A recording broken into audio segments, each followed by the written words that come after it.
Excellent. Well, welcome everybody. Today is October 31st. Oh, I'm sorry, August 31st, last day of August, if you can believe it already. And this is our second all clients Zoom call of the month. And there's not much that's been happening in the stock market this summer. We came out of a crazy spring where I felt like almost daily I needed to be updating everybody on what was going on, because it was a time of a lot of fear and a lot of uncertainty. And then the summer has been kind of a whole lot of the same. But now we are entering a new season, election season. And in response to a lot of questions, a lot of concerns that I was hearing from you guys directly, from my clients, I thought it'd be a good idea to do a Zoom call really focused on the election and the possible consequences of the election for your portfolio. And so that'll be the topic of today's call. Now, I'm going to do today's call a little bit differently than I've done presentations in the past, where I had a lot of PowerPoint slides, a lot of graphics, a lot of charts. This is really just going to be a conversation between you and I. I want you to be able to really see my face and my kind of my nonverbal expressions as we talk through this topic, because frankly the topic of the election is a minefield. I know all of you guys in your interactions with your friends and your family. Anytime we talk about politics, especially right now, there are so many opportunities for missteps. And so I'm going to talk you through kind of how I see the election coming up, but then also just government's role in the stock market and in your investment portfolio in general, and what I want to focus on as we kind of go into this fall season and what I'm looking for. So first, I think we can just recognize that this is one of the most passionate presidential elections, certainly of my lifetime, and maybe of each of yours also. And amongst this kind of political passion, we kind of see our passions exaggerated and really accelerated through the protests that have been going on, the riots that we've been seeing in several cities. We're all suffering from the restrictions and on our lives from COVID, and then dealing with schools, being different than any of us have ever been used to, and the pressures that puts on all of us. So we have to recognize that we're coming into this election season at a heightened state of passion and of irritation in some cases, and all of that can contribute to how we look at the potential consequences of the election on portfolios or on investments or on the stock market. And kind of what I mean is, if you're going into this election as somebody who hates Trump, okay, that can have an impact on whether you are optimistic or pessimistic about the results of the election. If you're a Trump hater and Trump wins, your automatic response, driven by your passions, might be to be pessimistic about the economy because of that, okay? Also, if you're a Trump lover, okay, and he wins, all right, you might be extremely optimistic about the economy and about the stock market because of those passions. And what we have to recognize is that, there have been a lot of studies around an area called behavioral finance, and it's given us a window into the financial decisions that we make and the impact of those decisions. And what we've found and what we know is that the more emotional we are about a financial decision, the more likely we are to make an incorrect decision, okay? A huge reason that many of you have hired me is because I am practiced and I'm trained in the art of making dispassionate decisions about your money, all right? And so it's very important as we go into this that we remove all that passion that we know is there and really try to make rational decisions based on the economic impacts on all of your finances, not just your portfolio, but on the finances in general.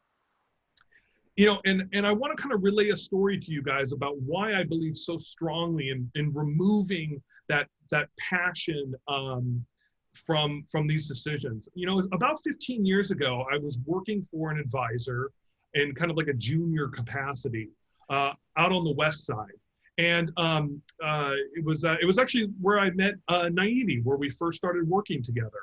And it was a fine firm, but it was owned and managed by a man who had extremely passionate political beliefs, and he was really an example to me of what not to do. I watched how in client meetings he would advise clients kind of just based on his own political beliefs. In other words, if the party he didn't like was in power, he was always pessimistic about the portfolio and about investments. If the party he liked was in power, he was optimistic about the portfolio and investments. And I think he was doing his clients a disservice. And for me, it was really a lesson of what not to do going forward. And so I really made it a cornerstone of my investment philosophy to remove those personal political beliefs and passions from the objective advice that I give you.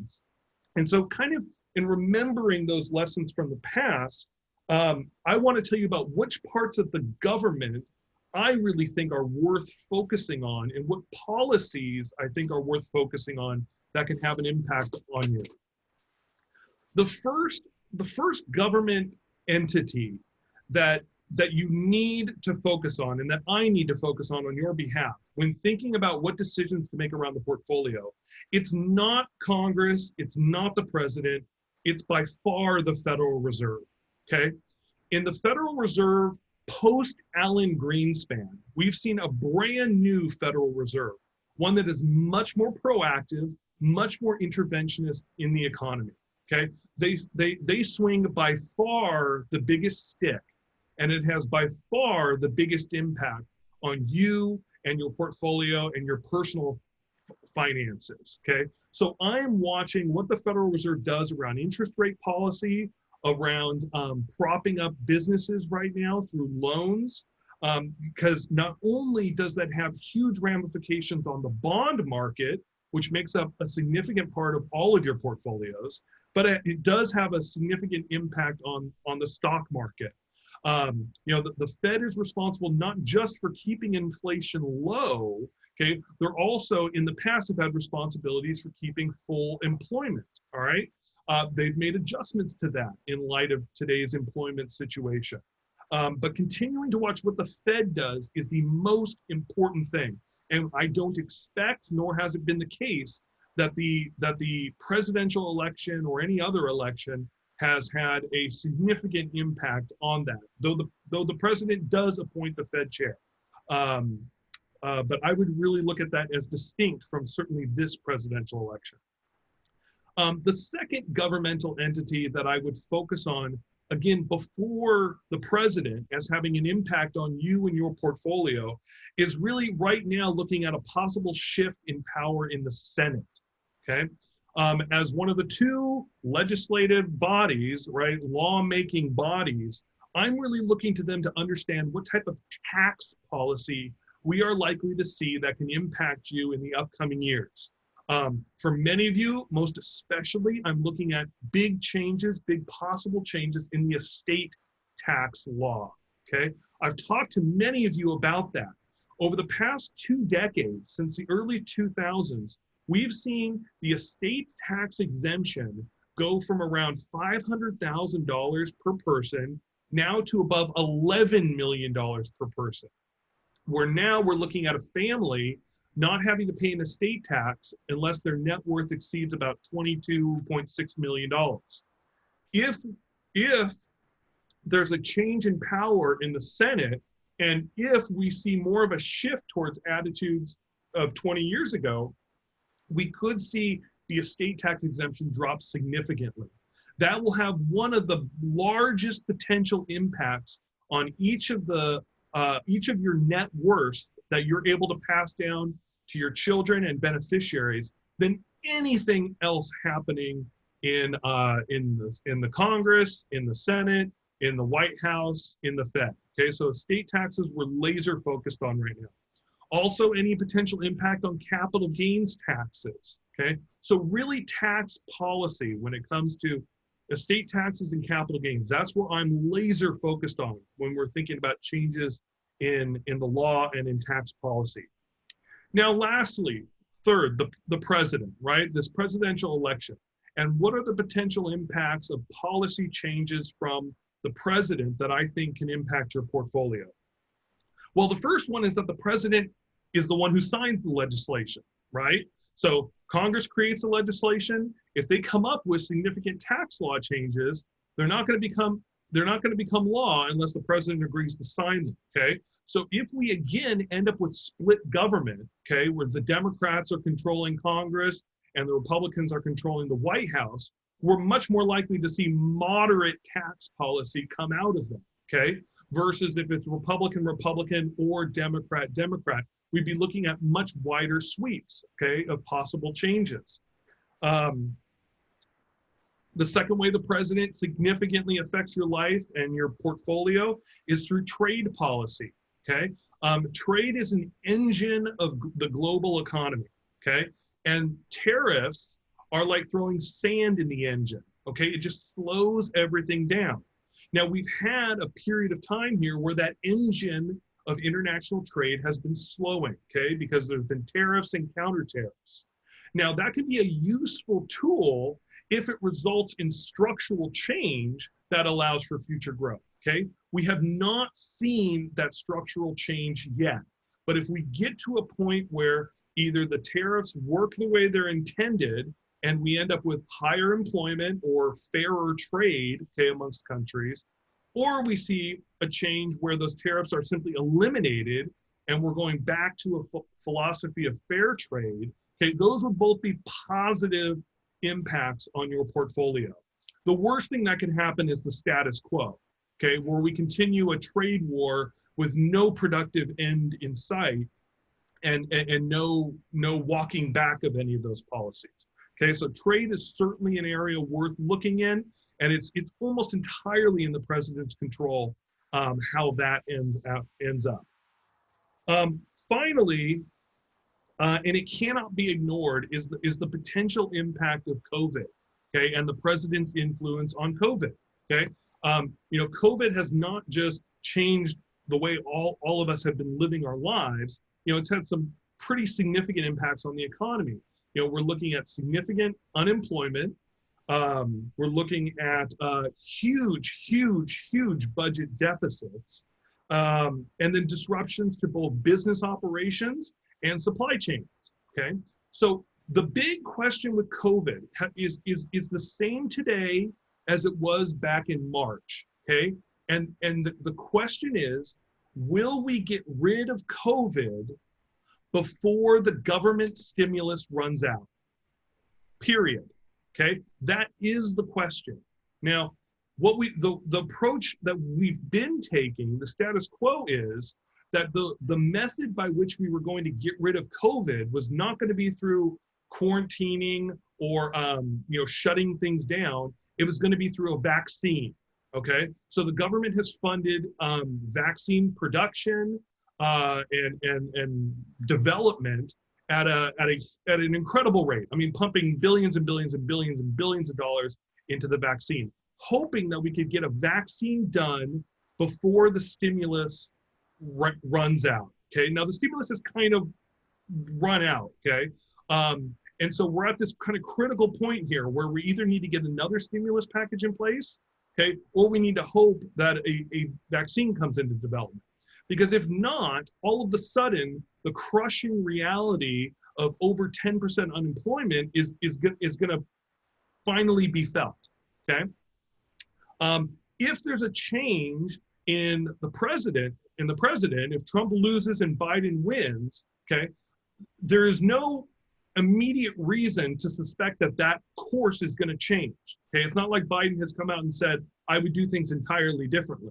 Okay, but if Biden came out and said, okay, we're going to stop trying to develop a vaccine before the stimulus runs out, and we're either going to create a new stimulus package or we're going to shut everything down and get rid of, in an effort to get rid of COVID, that would be a change, okay? And that would absolutely either have a short-term negative impact on your portfolio, but possibly a better long-term impact on your portfolio. We don't know, okay? But that is absolutely something we have to look for and have to better understand as the election comes closer. I mentioned it before, but I do want to, it's worth saying again, the trade deficit, or not the trade deficit, our fiscal deficit, the US government's fiscal deficit, okay? Last year, our deficit was about $1 trillion, okay, which represented 4.6% of GDP. So that was 2019. 2019, 1 trillion, 4.6% of GDP, okay? This year, okay, we are already running at $3 trillion as a fiscal year deficit, okay? Which, based on the fact that that's a higher number than last year, and the fact that GDP is probably going to come in for the year 10 to 15% lower than last year, we're now going to be running a deficit as a percentage of GDP, not of 4.6%, but of probably something closer to 15 to 16% of GDP, okay? In a single year, that's not an issue, okay? But if that continues, we're looking at a scenario where all of a sudden interest rates must go up, because internationally, governments and investors will no longer be buying our debt at 0% or 1%, which is what US treasuries have been trading at, okay? The deficit only becomes an issue when, as a percentage of GDP, it looks like we can't pay for it ourselves through growth, okay? Now, if somehow we get the economy back growing at, 3%, 4%, 5% per year, then all of a sudden the deficit's not that big of an issue. But when we have the deficit go up, at the same time GDP goes down, that is an issue, not in the short run, but it's an issue if it maintains year over year, all right? So what that leads to is there's some way we have to pay for that deficit, okay? We're either gonna pay for that deficit through GDP growth, or we're going to be forced to pay for that deficit through tax hikes, okay? All right, so if we see increase in corporate tax rates, increase in capital gains tax rates, increase in estate tax rates, all of those are what I'm looking for to potentially impact your financial lives. And those are going to be the factors I will be looking to when I'm making portfolio management decisions about stocks versus bonds and US versus international. Okay, and where is the opportunity and where are the dangers? Okay, so we've talked about kind of the biggest government impacts on your portfolio. Number one is the Fed above everything else. Number two, balance of power in the Senate and the House. Okay, and then number three, the president's policy around trade, around COVID, and of course his willingness to sign legislation coming out of Congress. As we go forward towards the election, I'll keep you updated on what I see are the policy positions around all of these factors, and be very transparent about the portfolio management decisions I'm making around them. But just to be perfectly clear, the president and a presidential election has never had a significant impact in and of itself on the stock market or on portfolios. It is in very specific policy decisions that we look for those impacts. And so I am not somebody who believes, and I do not espouse that if Biden wins, it's good or bad for the portfolio. If Trump is reelected, it's good or bad for the portfolio. And I think that is the most rational, objective position to take when it comes to the election and the consequences on your portfolio.